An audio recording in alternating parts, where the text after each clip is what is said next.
Fini les images du service des urgences sous tension. Aujourd'hui, c'est ce genre de consultation qui se démocratise.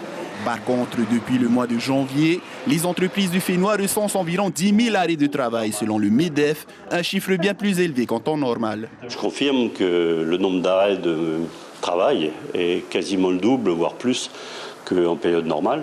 Donc ça pose bien sûr un problème pour les entreprises en termes d'organisation, mais aussi de coûts. De coûts puisque l'entreprise, directement au moment de l'absence ou à travers les comptes de la CPS, porte la quasi-totalité de ce poids financier. Un chiffre encore provisoire selon la Caisse de prévoyance sociale. Tous les arrêts de travail n'ayant pas encore été traités.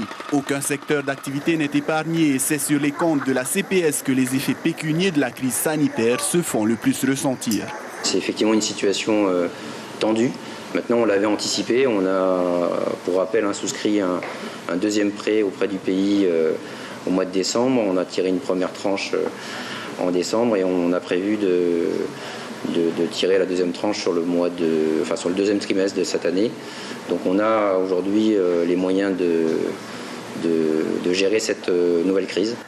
De plus, l'allègement des conditions de confinement pour les salariés positifs à la Covid pourrait limiter la casse au sein des entreprises. Il y a eu des tableaux qui nécessitaient des arrêts de travail bien avant que le Covid soit là. Ça, c'est une chose. Ceci étant, actuellement, où on a quand même des consignes à respecter vis-à-vis de cette pandémie, c'est évident qu'il faut qu'on sache si le patient est Covidé positif ou pas. Ensuite, s'il a des symptômes, comme on l'a vu un petit peu avec ce qui est les nouvelles lois et directives qui nous ont été dirigées par l'ARAS.